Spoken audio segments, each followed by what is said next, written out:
going on, guys? I'm back at it. First of all, I want to give a shout out to my dad and his Packers for keeping the Cowboys one game behind of the Eagles. And for my dad's friends who watch this, this is what y'all asked for. This is Week 17 predictions. But first, we're gonna get into the NBA.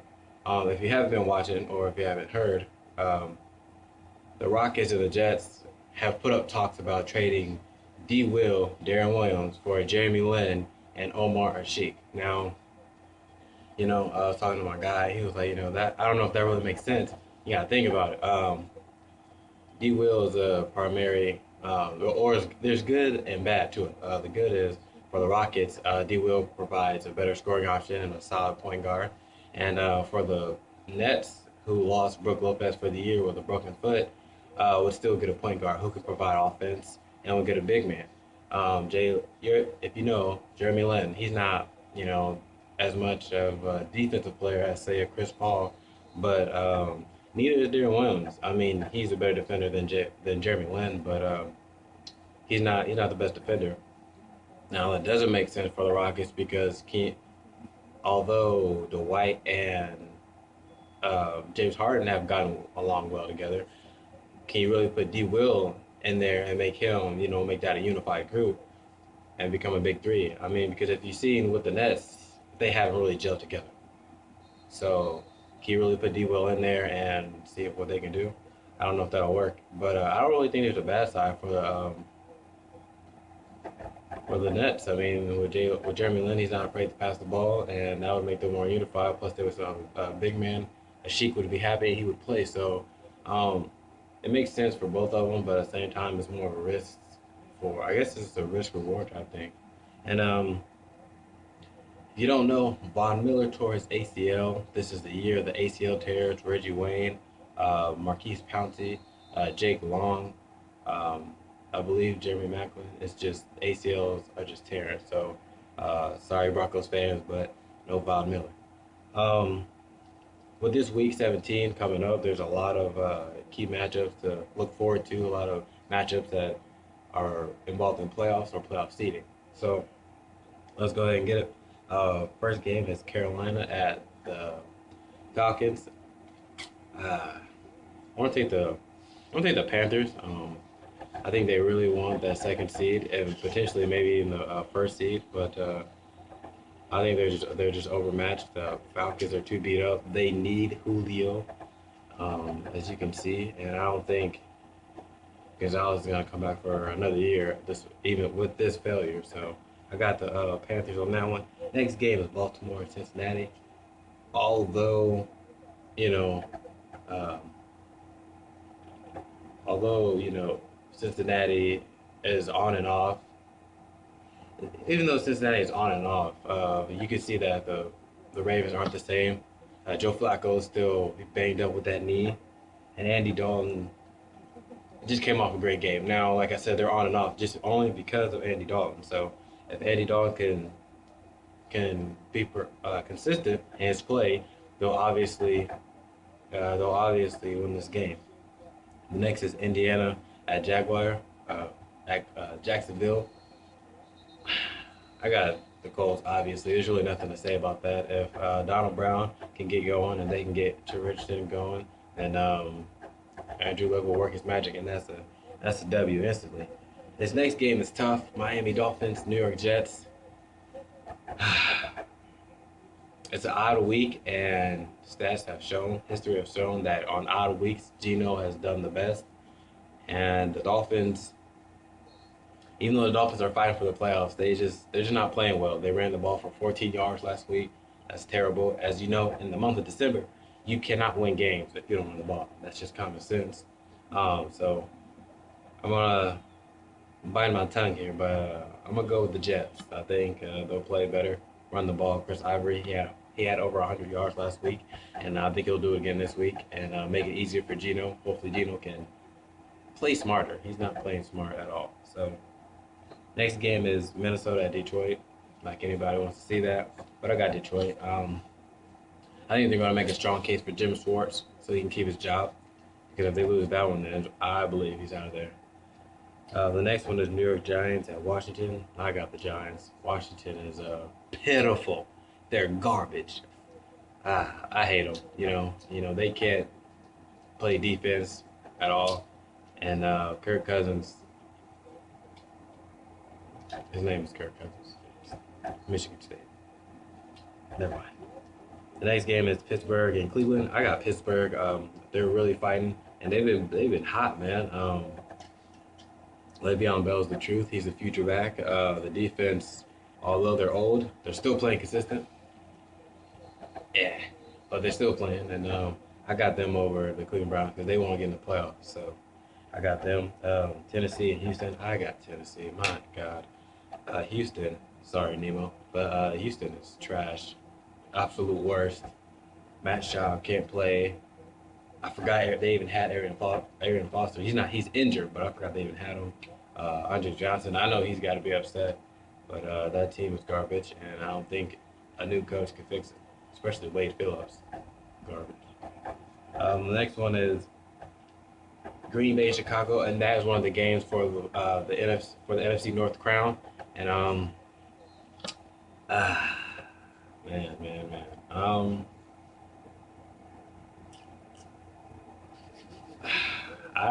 man. I got the Bears, man. Um, I don't, I don't see them. I don't see them losing this game, especially with Jay Cutler at their quarterback and Aaron Rodgers not playing. And I know Packer fans have to be upset. He didn't get the surgery on his uh, fracture or his broken bone so that he could play, and he hasn't played since.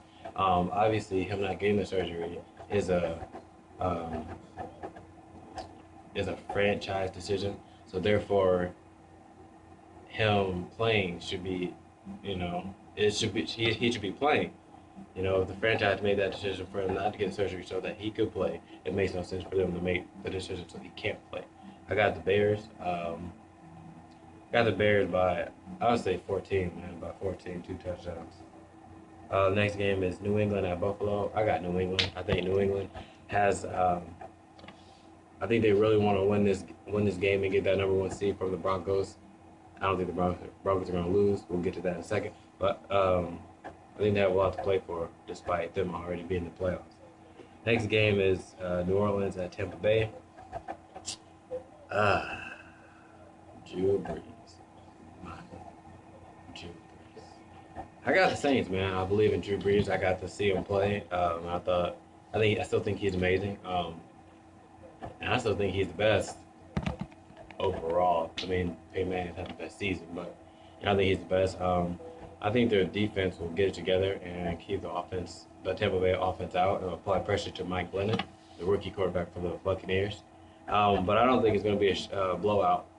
Vincent Jackson and Mike Glennon, they're doing big things together. And that defense, they have the best secondary. So I think it'll be a close game, but I think the Saints will get it by 7, if not 3. Next game is the San Francisco 49ers and the Arizona Cardinals.